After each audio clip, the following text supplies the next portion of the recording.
Conversaciones de Mario Suárez. Entrevista al presidente Hugo Chávez. Señor presidente, es de un origen muy modesto, tiene una formación cristiana por su familia y también tiene una formación militar, pero también tuvo un ideal, es percibido como un amigo de los pobres, una persona que está al lado de los desvalidos. En su vida política han sucedido innumerables elecciones y referéndums. Además de ello, existen partidos políticos en Venezuela. Tal vez tiene muchos más, tiene partidos de oposición y tiene partidos favorables a su gobierno. Por otro lado, nos consta que haya habido expresiones políticas aquí, y yo leí los periódicos, vi la televisión en Caracas, y muchos dicen que lo llaman dictador. ¿Por qué es que a usted lo llaman dictador? Entonces, no lo entendemos. ¿Lo puede explicar? Don Mario, estaba recordando con esa reflexión a ese buen escritor uruguayo, Eduardo Galeano. Eduardo Galeano, cuando habla de la escuela del mundo al revés, y dice Galeano en el libro de los abrazos: vengan para que vean el sol brillando en la mitad de la noche, vengan para que vean la luna brillando y las estrellas al mediodía. Es el mundo al revés. Yo tengo una formación, soy campesino, yo me crié entre maizales, arrozales, a la orilla de un río. Fui un niño pobre, pero feliz. Vengo de la pobreza de los campesinos de Venezuela, una formación cristiana. Yo fui monaguillo, mi madre quería que fuera sacerdote, llegué hasta monaguillo. Pero desde niño comencé a adorar a Cristo. Cristo para mí es lo más sublime, es el ejemplo magnánimo del ser humano, el Cristo Redentor. Luego formación militar, pero formación militar democrática. Yo vi con cuánta alegría, por ejemplo, siendo joven de 17 años, cadete de la Academia Militar de Caracas, la Revolución de los Claveles. ¿Usted sí conoció dictadura, Mario? Hecha por militares. Sí, por militares revolucionarios, militares del pueblo. Yo quiero rendirles tributo a ellos, porque yo soy un soldado de ellos. Yo también. ¿Sí? Yo también. Entonces, con cuánta ilusión, mientras un año antes, el joven cadete que yo era, vi con horror cómo los militares chilenos traicionaron la democracia, traicionaron al pueblo, bombardearon el Palacio de la Moneda, asesinaron a Salvador Allende, presidente mártir de un pueblo, viendo, los golpes militares en América Latina. Es decir, yo soy militar formado en la cuna de Bolívar, Simón Bolívar, aquel que decía nuestro general Bolívar, libertador de la patria, la primera de todas las fuerzas es la opinión pública, aquel Bolívar que decía: el sistema de gobierno más perfecto es el que le da al pueblo la mayor suma de felicidad. Esa es mi formación. Así que yo soy un luchador de la democracia, un luchador, por el ideal de Cristo, como dice Martí, con los pobres de la tierra quiero yo mi suerte echar. Ahora, don Mario, José Saramago, don José Saramago, desde aquí le mando un saludo de mi corazón a él, a su mujer, al pueblo de Portugal que lo queremos tanto, ¿sí?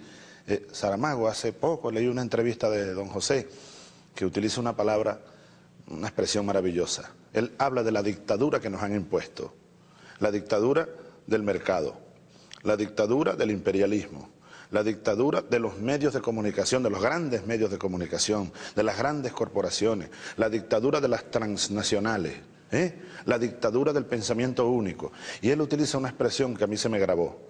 Él dice: nos han impuesto esa dictadura de una manera dulce, nos han impuesto esa dictadura con una exquisitez mefistofélica, diabólica, que no nos damos cuenta de ello. Mario, yo soy un luchador contra todas esas dictaduras, a favor de los pueblos, de la libertad, de la felicidad de los pueblos. Ahora, la dictadura me llama a mí dictador.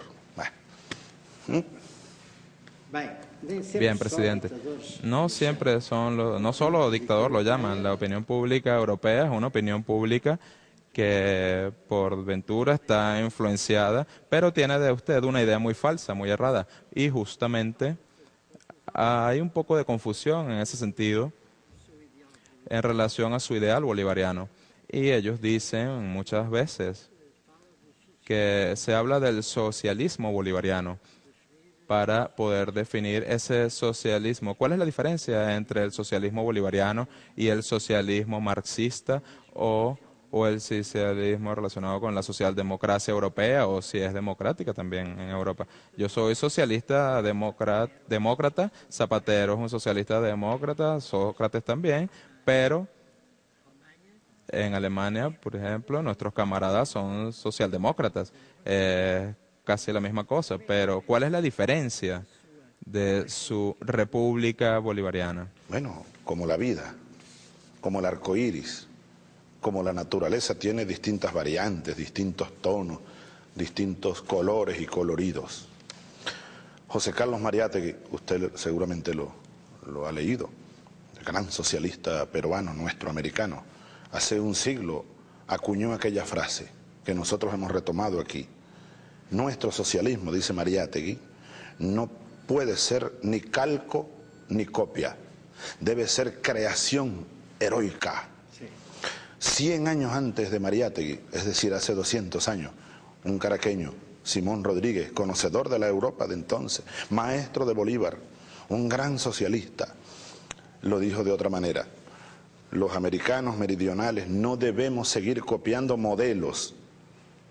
O inventamos o erramos. Aquí estamos inventando. El socialismo es una invención. Fidel Castro, hace poco se publicó la entrevista que le hace Ignacio Ramonet.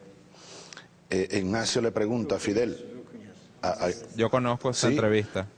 Búscate por allí una pregunta que le hace Ramonet a Fidel.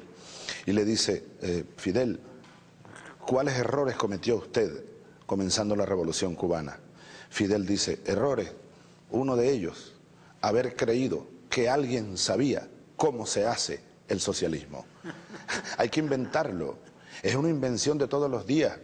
Nuestro amigo Venegas, español, diputado español del Partido Socialista, ha escrito un libro muy bonito, me lo ha regalado, muy bueno, se llama El socialismo de lo pequeño. El socialismo de todos los días. Ahora, rumbo a una visión que es la de Cristo. Para mí Cristo es uno de los más grandes pensadores socialistas de la humanidad. El hombre, lo social, el alfa y el omega, comienzo y fin de toda la búsqueda. Pero socialismo, en este caso, con libertad. Con libertad.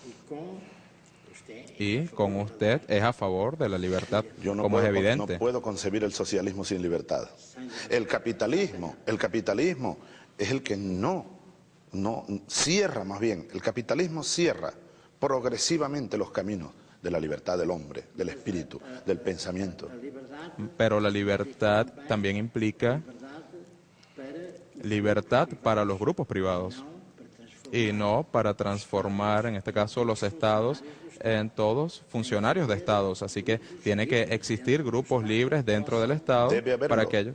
Debe haber. En lo político, grupos que libremente se expresen en lo político, se expresen en lo económico, actúen, no solo se expresen, actúen en lo filosófico, en el pensamiento. Ahora, en cuanto al tema de la libertad, es de Juan Jacobo Rousseau, aquella frase. Entre el fuerte y el débil, la libertad oprime. Solo la ley libera. Y Bolívar, ese gran pensador que fue muy rusoniano, lo plantea en 1819 aquí en el Orinoco, en el Congreso Fundacional de esta República nuestra. La República Bolivariana originaria, que luego cayó, ahora está renaciendo. Bolívar lo dice, muy rusoniano, dice Bolívar, la libertad, la igualdad. Sin igualdad no hay libertad, Mario. Sí. Sin igualdad no hay libertad. El capitalismo juega a una libertad extrema, la libertad de oprimir, la libertad de mancillar, ¿no?, de los poderosos a los débiles. Nosotros los socialistas jugamos a la libertad con la igualdad. La una sin la otra pierde sentido. Es como que tú multipliques 1.000.000 por 0.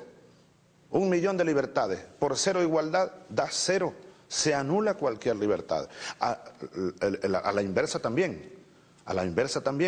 plantear una igualdad sin libertad tampoco tiene sentido. Entonces el socialismo tiene que ser la combinación, así como la combinación maravillosa, perfecta del agua, hidrógeno y oxígeno, igualdad y libertad, y da la vida. Eso es esencia del socialismo nuestro, el que estamos aquí creando. Yo creo que en Unión Soviética no hubo socialismo. Algunos hablan del socialismo real, uno pudiera más bien hablar del socialismo irreal, el que nunca fue. Aquí estamos construyendo un modelo socialista, estamos inventándolo en libertad. En este sentido es un modelo pluralista, Absolutamente, siempre Mario. pluralista. Ahora mismo estamos nosotros en pre-campaña electoral. Aquí todos los años hay elecciones. Lula dijo un día, Chávez, ¿cuándo es que en Venezuela habrá un año en el que no haya elecciones? Porque cuando no hay, tú la inventas, vienes y convocas referéndum. Aquí todos los años hay elecciones. Ahora estamos, fíjate este detalle que es matemático. Galileo Galilei decía que Dios escribió el mundo en códigos matemáticos. Sí, la matemática es fundamental, es pura filosofía. Entonces, dice Galileo eso, ¿no? En este momento en Venezuela, rumbo a las elecciones de gobernadores, alcaldes, consejos municipales, legislativos, ya la oposición, eso va a ser ya en noviembre. En noviembre. Estamos en plena proceso de pre-campaña. ¿Tú sabes cuántos candidatos tiene la oposición? Bueno, miles de candidatos que andan libremente dando discursos, organizando movimientos. Aquí hay plena libertad de participación, de expresión. El que tenga duda en Europa, aplique algo que dice la Biblia. El que tenga ojos, que vea. El que tenga oídos, que oiga. Vengan aquí a Caracas, vengan a Venezuela, en cualquier lugar, en cualquier momento, y verán la más grande libertad de expresión y de participación. Creo que nunca antes se vio en Venezuela. Este punto se está quedando muy esclarecido. Sin embargo, Bolívar, que es una referencia per se, tiene una idea sobre América Latina y una idea que era de una cierta integración latinoamericana. ¿Cree usted que es posible liberar a América Latina de ese yugo que pesó sobre América Latina durante 2 o 3 siglos de los Estados Unidos, como fueron colonias de Estados Unidos? ¿Cree usted que es posible establecer... Usted ha tenido grandes contactos de amistad con muchos presidentes latinoamericanos y los conoce a todos. Igualmente sabe muy bien de ellos. Pero ¿cree usted que es posible encontrar o hacer una cierta integración latinoamericana? Yo tengo aquí ya 9 años de presidente, reelegido 3 veces. 1, 2, elegido 3 veces. Un referéndum incluido. Sí. Un golpe de Estado que me sacó de aquí, sí. Y luego el pueblo... Gracias a Dios y al pueblo, pues volví acá, me trajeron acá de nuevo. Pero en esos 9 años ya uno puede ver cómo ha cambiado la situación en ese sentido. En muchos sentidos, pero hablemos de ese. Mira, don Mario, ayer, por ejemplo, estábamos aquí mismo sentados, el ministro de Energía de Brasil, el presidente de Electrobras. Un poco antes, toda la tarde, todo el día, estuvo aquí reunido, oye bien, el Consejo Energético Suramericano. Eso es uno de los instrumentos de la Unión de Naciones Suramericanas que nació aquí en Venezuela hace poco más de un año, el 2007. Tenemos el Consejo Energético. Estamos hablando, ayer se aprobaron un conjunto de líneas estratégicas para la Unión Energética Suramericana, porque la Unión tiene que bajar de la poesía y tiene que hacerse concreta, como Europa la vino logrando. Sí. La vino logrando. Ayer yo le decía a los ministros de energía de todos los países de Sudamérica, de Brasil, de Argentina, de Chile, de Colombia, todos estaban aquí. Les hablaba de cómo comenzó, les recordaba, cómo comenzó la Unión Europea, con aquella alianza que fue entre 2 países por el carbón, por el acero. A la integración hay que darle, así lo creo, un eje vertebrador. El energético es uno, si no es el único, es uno de los más fuertes. América Latina, Venezuela tiene la reserva de petróleo más grande del mundo. Venezuela tiene la reserva de gas más grande de este continente. Lo hemos puesto a la orden. Ahora que somos libres, porque éramos una colonia de los Estados Unidos, nos liberamos. Estados Unidos tomó a Venezuela como colonia petrolera y política hace 100 años. Para entender un poco la historia de Venezuela, siempre digo, Mario, hay que ver los últimos 100 años. Los últimos 100 años. Todos los gobiernos que aquí trataron de manejar independientemente la estrategia petrolera, el recurso petrolero, todos fueron derrocados, incluyéndome. Yo fui derrocado por Estados Unidos. Fue un golpe petrolero. Solo que, como ya te dije, Dios, expresándose por el pueblo, la voluntad de un pueblo que se rebeló contra la dictadura, y los militares patriotas hicieron una rebelión y bueno, y barrieron esa tiranía sin disparar un tiro. Y me trajeron de nuevo aquí. Ahora, creo que no ha habido, te lo repito, ocasión más propicia para la integración de Sudamérica, de América Latina, que este momento. Un conjunto de gobiernos de corte progresista en Brasil, en Argentina, en Uruguay, en Paraguay, en Chile, Venezuela, Ecuador, Bolivia, solo para nombrar. Hay muchos avances entre todos esos países. Hay unos que están mucho más avanzados y otros que están más moderados, pero todos ellos van en ese sentido realmente. Sí.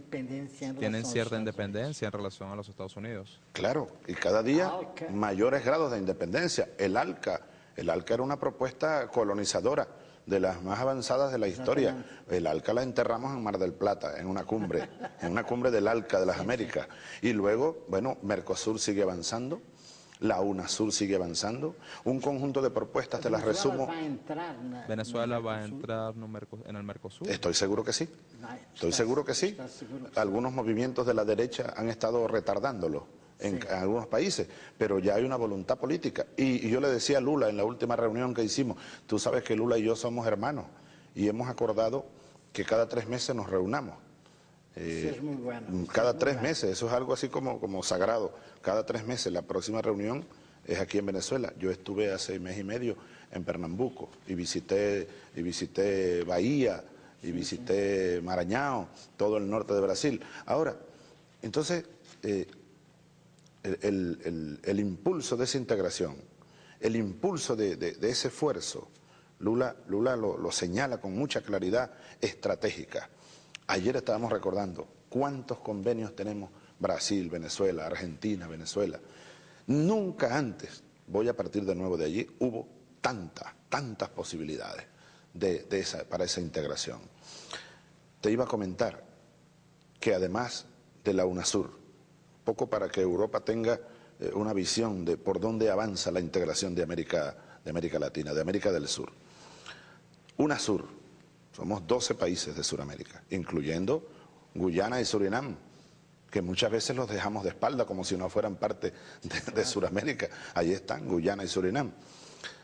Ha nacido la UNASUR, ha nacido el Banco del Sur. Nosotros teníamos 10 años proponiéndolo, solo ahora porque hay voluntad política. Salió del Banco Mundial y no es muy amigo del Fondo Monetario Internacional. Esas son instituciones anacrónicas, en verdad, que fueron diseñadas para otra época. Yo también lo creo así. Y fueron diseñadas para construir la hegemonía del imperio norteamericano. Ya basta, ya basta. Ahora nosotros tenemos que crear nuestras instituciones. Repito, como Europa lo ha venido haciendo. Brasil también le dijo al Fondo Monetario Internacional que y Argentina también. Y Argentina también fue lo mismo. Estamos juntos, todos los países, sobre todo Brasil, Argentina y Venezuela, en esa misma línea. Entonces le hemos dado vida al Banco del Sur. La sede del Banco del Sur está en Caracas. Ya se aprobó en Sudamérica. Ya estamos activando los primeros capitales, cuánto va a aportar cada país, cuál va a ser la forma de gobierno del Banco del Sur. Pero hemos creado además el Banco del ALBA. ALBA es alternativa bolivariana para nuestros pueblos. Ahí estamos Cuba, Nicaragua, Dominica, Bolivia y Venezuela. Y un grupo de países observadores, Ecuador, Uruguay y países del Caribe anglófono. Ahí tenemos el Banco del ALBA, es otro espacio que ha nacido. Hay una gran dinámica. Petrosur, una alianza petrolera suramericana. Brasil, yo le dije a Lula, Brasil ya está lista desde mi punto de vista para ir a la OPEP. Y luego vi a Lula que lo dijo públicamente, han descubierto grandes yacimientos de petróleo en Brasil y eso es muy positivo, no solo para Brasil, sino para toda América Latina y para el mundo. Tú sabes cómo el petróleo comienza a escasear. En Portugal discutimos mucho eso con Brasil, como usted sabe, somos un país hermano del Brasil y estamos muy cercanos a ellos. Y nuestra compañía petrolera como Galp, al mismo tiempo que hizo con ustedes un convenio que avanza muy bien, según nos dicen, también lo hizo con Petrobras y con Brasil, lo que significa que también estamos apoyando esas iniciativas. Pero yo quería llamar la atención, y disculpa que lo haya interrumpido, para este punto específico. Teniendo el caso de que América Latina busca un modelo muy similar al que se hizo en Europa después de la guerra, como Francia y Alemania, que eran países enemigos y luego se hicieron amigos y ahora tienen buenas relaciones. En toda Europa ya no hay más guerras. ¿Cree usted que América Latina y Europa pueden tener mayores relaciones entre todos los países y mayor unidad entre todos ellos? Esta cumbre que va a haber ahora en Perú, a la cual usted asistirá probablemente, va a significar un paso al frente en ese sentido para establecer las mejores relaciones entre Europa y la Unión Europea, mejor dicho, y América Latina. Sí, es una necesidad, porque cuando tú me hablas de Europa como un todo, me surge ante la vista el horizonte del mundo, contra la tesis imperialista del mundo unipolar, contra el mundo que existió bipolar. Debe nacer como consecuencia del fracaso del mundo bipolar, como consecuencia del fracaso del mundo unipolar, peor. Y hegemónico. Y hegemónico, es peor, el mundo unipolar es mucho peor que el bipolar, que lo que hubo en el siglo XX. Se pretendió imponer el orden unipolar. Bueno, está en convulsión el mundo. Fracasó la pretensión. Aun cuando Estados Unidos, las corrientes más reaccionarias de Estados Unidos pretenden, pero ya en vano. En vano. Ojalá pronto haya un nuevo gobierno en Estados Unidos que comience a reenfocar la realidad mundial. Estamos viendo el debate electoral, que creo que el señor presidente no quiere hablar sobre eso seguramente, pero yo soy un partidario firme de Obama, yo en lo personal. Pero hay algo que es cierto aquí, cualquiera que sea el candidato que gane, las políticas norteamericanas van a cambiar, tienen que mudar. La hegemonía ya acabó en un mundo bipolar, como usted dice, y incluso las relaciones entre la Unión Europea y los Estados Unidos, donde la Unión Europea siempre ha estado muy pendiente de Estados Unidos, pero ya dejará de estarlo, tiene que ser diferente en este sentido. El señor presidente ha hecho un discurso político muy anti-Bush, pero Bush ya va a acabar y tiene que cambiar el discurso, creo yo. El discurso hay que mantenerlo, porque no digamos Bush, no se trata de nada personal, pudiéramos llamarlo el bushismo, que el bushismo es el imperialismo, el irracionalismo, la pretensión esta de imponerle a punta de cañonazos, bueno, la visión, una visión al mundo.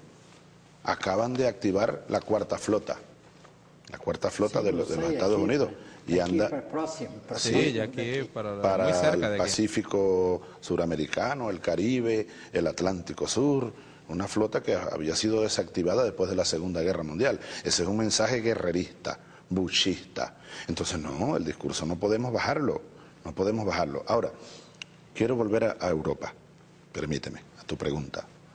Yo hablaba de la visión de un mundo multipolar. Simón Bolívar hablaba de la necesidad de lograr el equilibrio del universo. El equilibrio del universo es, desde mi modesto punto de vista, ese mundo pluripolar.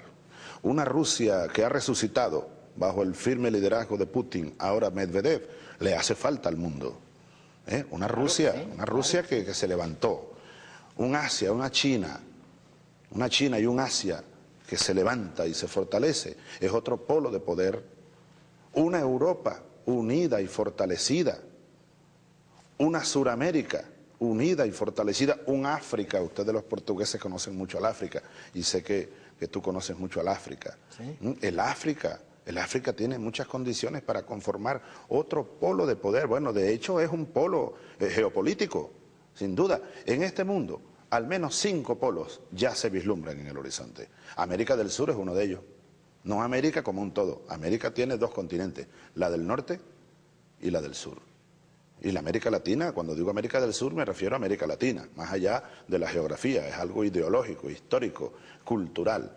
Ahora, Europa, yo con mucho respeto hago una recomendación a Europa, una recomendación a los líderes europeos, que hagan un esfuerzo sostenido para entender mejor lo que está pasando en América Latina.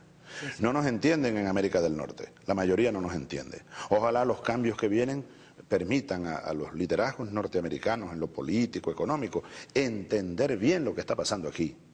Ojalá los líderes europeos, ojalá las instituciones europeas, ojalá los medios de comunicación europeos hagan un esfuerzo un poquito mayor, un poquito más, para entender bien, más y mejor cada día lo que aquí está ocurriendo. Aquí en América del Sur hay una revolución, Mario, democrática, pacífica. Yo lo sé, es una revolución. Yo lo sé. ¿Sí? Y hay un conjunto, entonces, las élites, las oligarquías criollas, que el imperio norteamericano durante 100 años se encargó de formar en cada país, los cachorros del imperio, entonces se abalanzan furiosos como hienas contra los pueblos y los líderes que los pueblos están eligiendo democráticamente, como Evo Morales. En este mismo instante, el pueblo de Bolivia está recibiendo una agresión desde dentro y desde fuera. Evo Morales, su presidente. Rafael Correa, líder y presidente en Ecuador.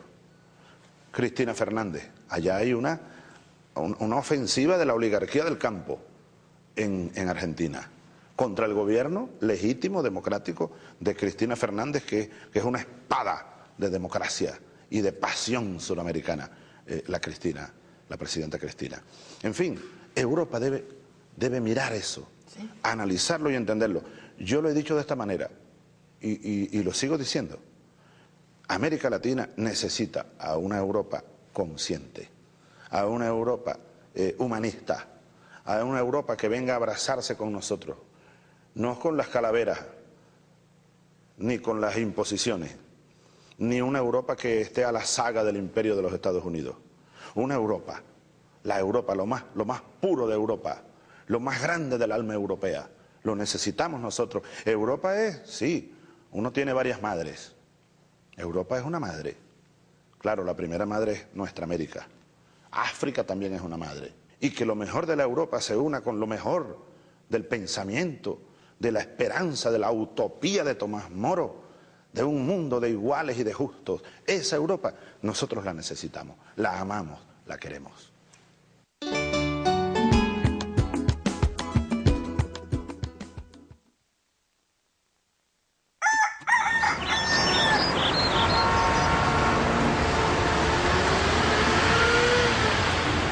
Desde el próximo 1 de julio, a las 7 de la mañana, la entrevista de actualidad, el debate polémico y la agenda noticiosa estarán dispuestos para arrancar el día junto a Erika Ortega y Daniel Castellanos. Despertó Venezuela por Venezolana de Televisión.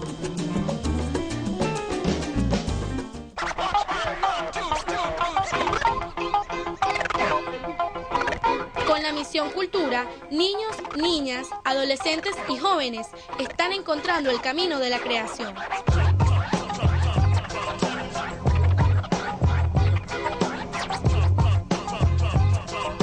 Venezolana de Televisión, el canal de todos los venezolanos. Este lunes en Al Momento, Tarek William Saab conversará sobre los programas que se desarrollarán camino a las elecciones del próximo 23 de noviembre. Jesús González y Luis Sinaga hablarán del Premio Nacional de Periodismo, reconocimiento de alta reivindicación para los pueblos indígenas. Al momento, a las 11 de la mañana, por Venezolana de Televisión.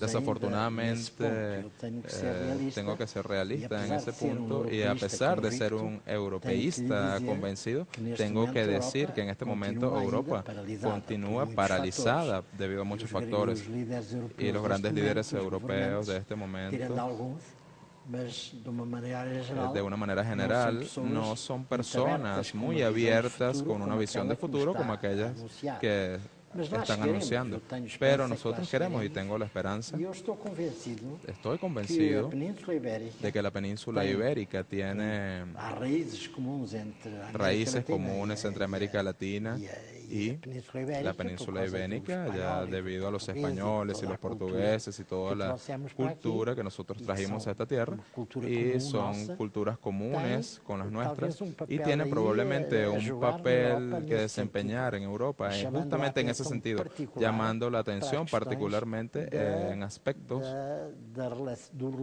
de las relaciones entre la Unión Europea y América Latina, porque somos aliados naturales y estamos unidos por el Atlántico y por la proximidad de las culturas, y eso es algo evidente.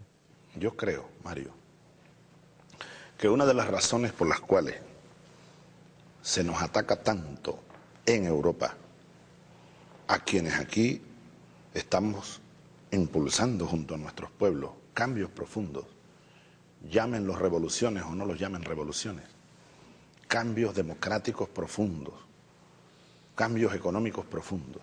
Se nos ataca tanto porque se tiene miedo a esos cambios en Europa. Nunca, ya está la historia que lo dice, nunca los grandes cambios en América Latina, incluso en América del Norte en su momento, cuando la independencia de Inglaterra, los grandes cambios en África, nunca han dejado de tener contraimpacto, por decirlo así, o impacto en la Europa. Es imposible, somos sociedades entrelazadas durante siglos.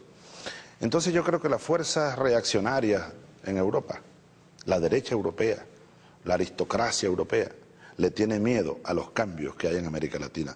Temen el contagio, porque allá hay unos pueblos también. Hay unos pueblos que quieren justicia, que quieren igualdad. Hay unas fuertes corrientes migratorias.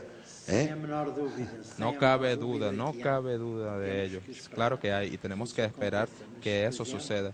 Vivimos en un mundo globalizado, pero esta globalización ha sido especialmente globalización económica, también un poco de tecnología, de información, sin duda alguna, pero esta globalización ha provocado, al contrario de lo que se pensaba y de lo que se anunciaba, más igualdad, mayores igualdades, mucha hambre en el mundo y muchas dificultades. Pero la verdad es que en este momento estamos en una crisis mucho mayor que hace años, que es simultáneamente financiera, es económica, es energética, también si se puede decir, debido al aumento del precio del petróleo, pero también alimentaria y también del medio ambiente. ¿Cómo es que el presidente ve esta situación tan extraña, tan difícil que vivimos hoy en el mundo?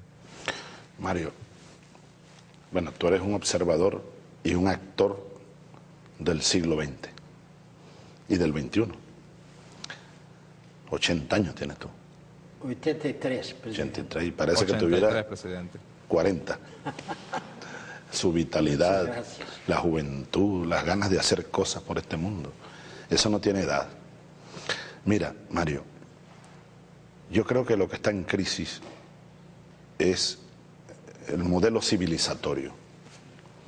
La crisis, bueno, solo que tiene sus manifestaciones, ¿no? Así como los volcanes, es decir, energética, alimentaria, ecológica, ambiental. Hace poco unos científicos venezolanos fueron a la Antártida en un acuerdo con Uruguay. Por primera vez nosotros estamos avanzando en investigación científica Pronto lanzaremos el primer satélite venezolano. Son avances de nuestra revolución, ¿no? En lo humanista, en lo científico. Hemos incrementado la producción de alimentos en estos años en más de 20%. Hemos incrementado el consumo de kilos por persona por año en casi 20%. La pobreza la hemos reducido en más del 50% y la pobreza extrema. Pero en fin, creo que lo que está en crisis y se dispara y tiene distintas manifestaciones, lo ecológico, lo energético, lo social, lo alimentario, es la crisis civilizatoria, porque está montada sobre una base muy falsa, el sistema capitalista. El sistema capitalista es mefistofélico, vamos a tomar la frase de nuestro común amigo don José Saramago, gloria de Portugal y de nosotros también, ¿verdad? Don José Saramago, es mefistofélico el sistema capitalista. Bueno, Cristo, volvemos a Cristo, hermano. Cristiano yo soy, no soy fanático, soy cristiano socialista, cristiano revolucionario. A Fidel yo lo he hecho cristiano. Hace poco Fidel me decía, está bien Chávez, yo soy cristiano en lo social, el Cristo social. Veamos 2000 años, ¿tú eres cristiano, Mario? No. No eres cristiano. Yo soy agnóstico. ¿Eres? Agnóstico. Bueno, pero tienes no sé si existe Dios. Tienes una espiritualidad. El Che Guevara. Tengo una espiritualidad laica. El Che Guevara no era cristiano, no. Era ateo. Exacto. Pero el Che Guevara vivió, desde mi punto de vista, crísticamente. Sí. Cargó su cruz. Cargó su cruz y murió cual Cristo crucificado. Ahora, Cristo lo plantea hace 2000 años, pues. El hombre, el ser humano. A Dios lo que es de Dios, al César lo que es del César. Yo pongo al pueblo lo que es del pueblo, agrego yo una reflexión. Cristo y su mandato, amaos los unos a los otros. Cristo, y cuando dijo, más difícil será que un rico, que un camello pase por el ojo de una aguja, a que un rico entre al reino de los cielos. Retomemos eso. No solo Cristo, Mahatma Gandhi, vengámonos más acá de los hombres que por aquí pasaron, las mujeres que por aquí pasaron, Bolívar, bueno, que Martin Luther King, y reenfoquemos, Mario, ahí, lo digo, las bases fundamentales de una nueva civilización. Sí. La crisis es civilizatoria. No hay duda de ello, pero existe un problema inmediato. Allá hay mucha hambre en África, hay hambre en América Latina, hay hambre incluso en Europa. Para no hablar de Asia, hay problemas terribles de alimentación y de los géneros alimentarios aumentaron de una forma abrupta. ¿Usted tiene una idea sobre eso?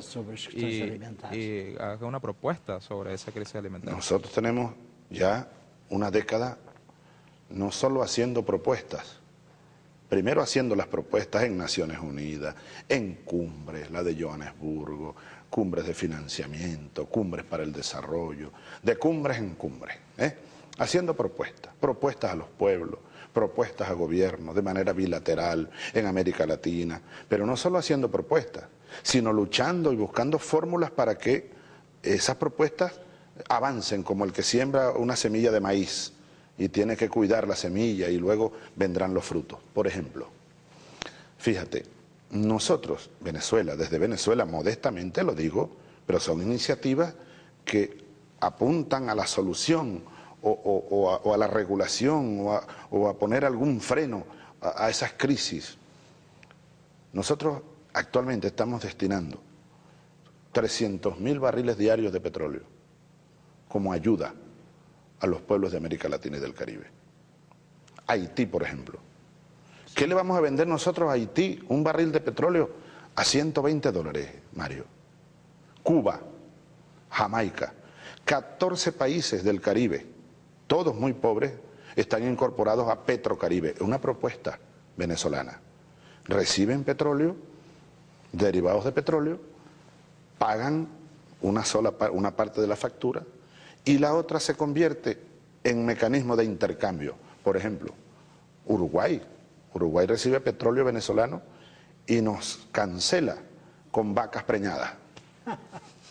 que producen 20 litros de leche, una raza maravillosa. Ahora, como me decía Pepe Mujica, a lo mejor tú le conoces, este revolucionario uruguayo, ministro de Agricultura, él mirando las vacas me dijo: Chávez, detrás de cada vaca de esas va una cultura de un pueblo, de 100 años de trabajo para crear la raza uruguaya. O nos cancelan con software. Uruguay tiene grandes avances en software. Argentina, que es un país mucho más grande que nosotros, pero Argentina la fundieron. Argentina estaba en el suelo, la sacó Kirchner de abajo. El pueblo argentino con Kirchner, ahora con Cristina Kirchner.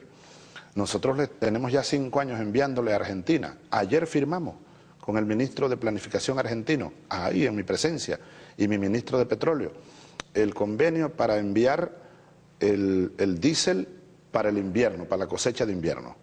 Sí. Ellos no nos pagan eso en dinero. ¿Con qué nos pagan? Con tractores.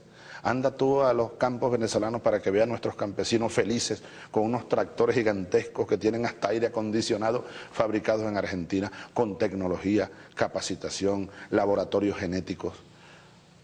Cuba, nosotros aquí tenemos 28.000 médicos cubanos viviendo aquí desde hace 5 años en los barrios más pobres. Medicamento gratuito, equipamiento médico. Ese es el pago de Cuba. ¿A cambio de qué? De petróleo, a cambio de derivados de petróleo. Es decir, son fórmulas para ir enfrentando. Dominicana también. Esa crisis que nosotros, de la que estamos alertando desde hace años, no nos sorprende a nosotros la crisis de alimentos. No nos sorprende. Ahora hemos propuesto un conjunto de fórmulas, pero tú tienes razón.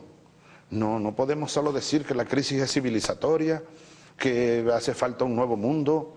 Viviane Forrester, a lo mejor tú la conoces, Viviane Forrester, sí. Esta escritora francesa, sí. Lo ha dicho hace varios años. Ella dice, bueno, el mundo está en mutación. Sí. Ahora, otro mundo es posible si nosotros lo hacemos posible. Tenemos que luchar con moral, con códigos morales, con voluntad política, con organización popular, con ideología. Fidel habla de la batalla de las ideas. Y bueno, y con batallas políticas, en democracia y en paz, pero es una lucha dura. Es una lucha dura contra esa vieja civilización que explota y que está destruyendo al mundo. Pero usted que tiene un país que tiene petróleo, nuestro petróleo, sabemos que tiene límites. 30 años, 40 años, 50 años, que sus reservas pueden durar. Sin embargo, existen energías alternativas. ¿Y qué piensa usted sobre las energías alternativas? ¿Ya funciona igualmente el país con energías alternativas o tienen alguna la atención sobre la historia del etanol que es tan criticado en Brasil y América del Norte por haber creado plantas de etanol y estar certificando las tierras? Precisamente, en el enfrentamiento de esa crisis energética, nosotros hemos propuesto a la UNASUR un conjunto de líneas estratégicas dentro del Tratado de Seguridad Energética para paliar la crisis y resolverla. Una de ellas, una de esas líneas estratégicas, es el desarrollo de las fuentes alternativas de energía. Aquí en Venezuela tenemos un instituto tecnológico haciendo estudios, ya estamos haciendo proyectos, ¿cómo se llama? Proyectos bandera o prototipos, para utilizar al máximo la energía solar. Estamos haciendo parques de energía solar. Estamos trayendo tecnología, mira, de Vietnam. Aquí la avenida Bolívar, si tú pasas esta noche por allí, la avenida Bolívar de Caracas, tú la ves iluminada en las noches. Es con tecnología que vino de Vietnam. Son equipos que captan la energía del sol durante el día. Cuando se va el sol, automáticamente se encienden esas luces. Ese es un proyecto, un prototipo, como un proyecto, una vitrina, pero estamos trayendo tecnología para montar aquí fábricas y difundir por toda esta nuestra América. Dime tú el Caribe. En Haití, por ejemplo, la mayor parte del pueblo haitiano, extremadamente pobre, lo que hace es tumbar árboles, utilizar la madera, pues. ¿Para qué? Para cocinar, para alumbrarse en las noches. Sería una gran solución para pueblos como el haitiano. La energía solar, ¿cuántas toneladas, por decirlo de alguna manera, de energía caen diariamente a través de los rayos del sol sobre esta zona del mundo, sobre todo la zona tropical? Energía eólica. Conversé con Sócrates, hablábamos de la tecnología que Portugal ha desarrollado y que tú conoces seguramente, de desarrollar energía aprovechando las olas del mar. Bueno, aquí ya estamos haciendo un proyecto, un prototipo, un estudio, un ensayo. La energía del mar, la eólica. Con Nicaragua. Bioenergía y etanol. Es bioenergía y etanol. Y si es más difícil. Nosotros, que son mucho más difíciles, que son muy controversiales. Sí, nosotros en el etanol estamos trabajando con Brasil para producir etanol, pero no a partir de arroz, ni de maíz, ni de trigo, no, de la caña de azúcar. Porque nosotros necesitamos el etanol para inyectarlo a la gasolina y producir gasolina verde. Se trata de sustituir un componente muy contaminante que se llama tetraetilo de plomo. Los aspectos brasileños en ese sentido han avanzado. Los brasileños han tenido muchos progresos en ese sentido, en la parte de esas investigaciones para hacer las mezclas de la gasolina. Nosotros estamos aquí en este momento, hace varios años, instalando plantas de etanol de caña, pero solo para sustituir un 8% en la gasolina, como ya te dije, el tetraetilo de plomo. Pero la pretensión de Bush, y que no es de Bush, es de esa globalización neoliberal, de esa civilización que está fracasando, que ha fracasado, de utilizar maíz, arroz, soya, etcétera, alimentos, pues, para producir combustible. No se trata del etanol para combinarlo con gasolina, no. Es para sustituir la gasolina. Esa es una locura.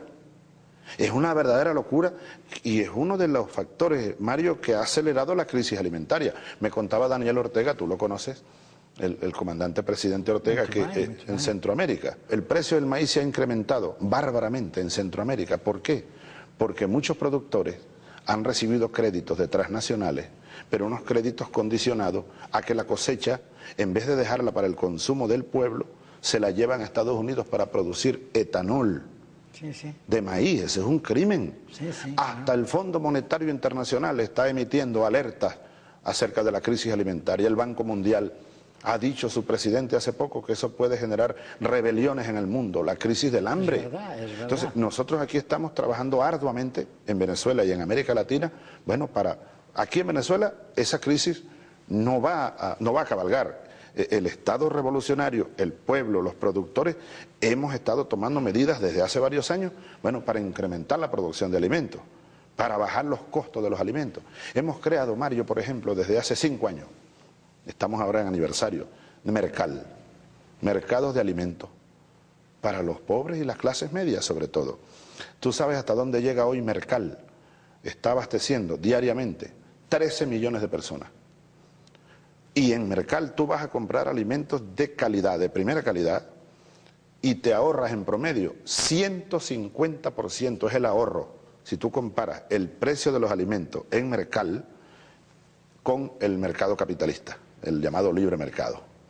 Desde esas medidas hasta el incremento de la producción, las empresas transformadoras, la tecnología, la genética. Tenemos una revolución agrícola hace varios años aquí, la recuperación de las tierras improductivas. Hemos recuperado en estos últimos años, cumpliendo con la Constitución. Este es mi libro de cabecera.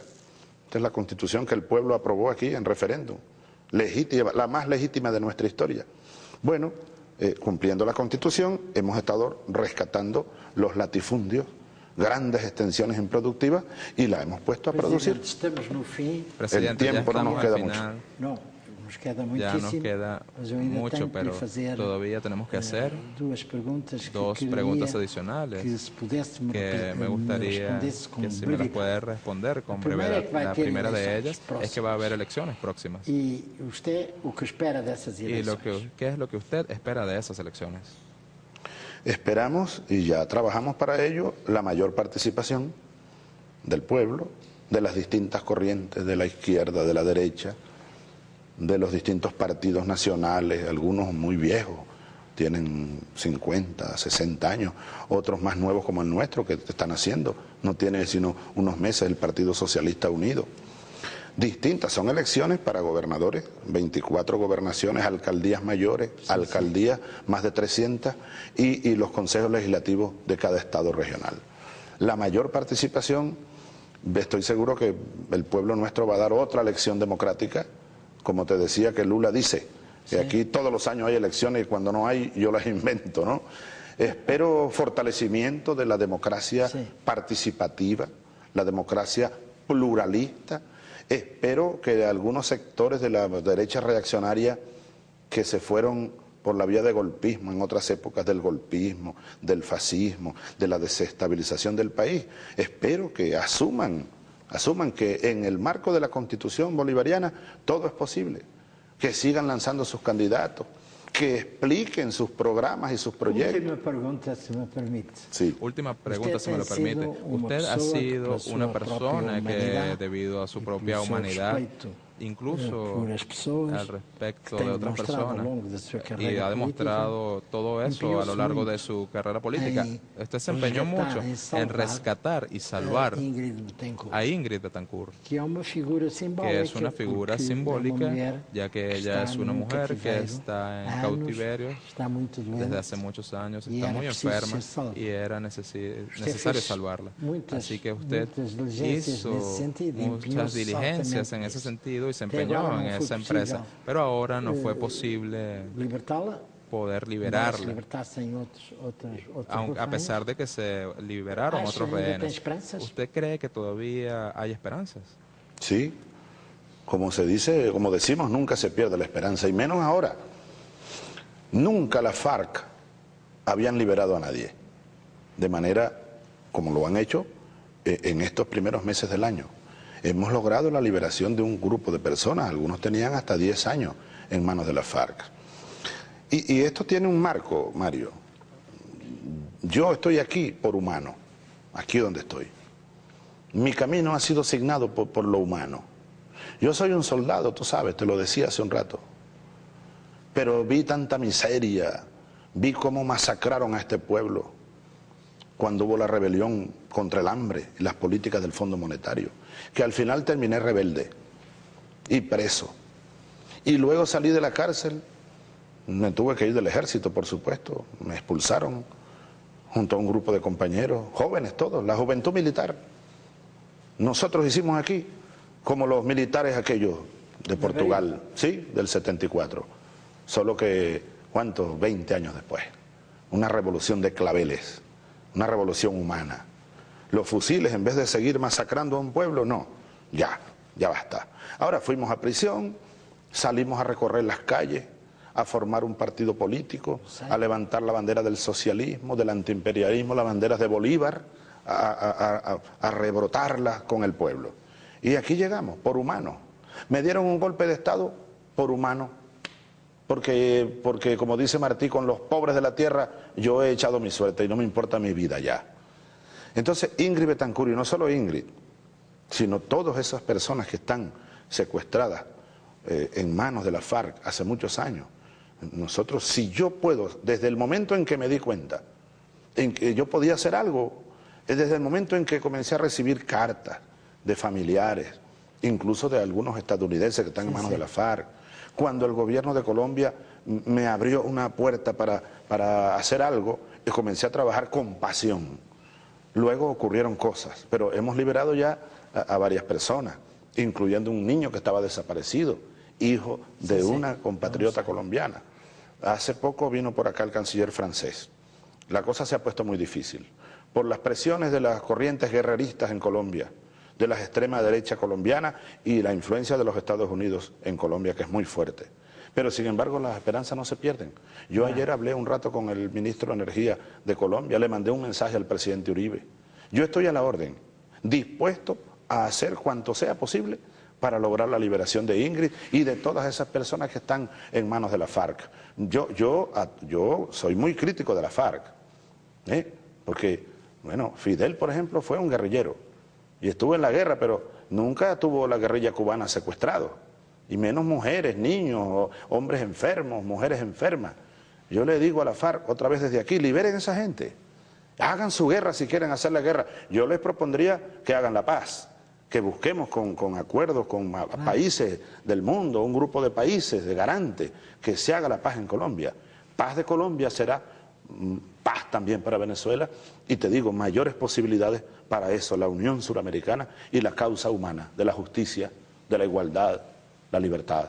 Muito obrigado, presidente. Muchas gracias. Muchas gracias, presidente. Muchas gracias. Fue muy interesante para mí. Fue una gran experiencia conversar con usted. Muchas gracias, hoy. Mario. Don Mario. Gracias. Gracias.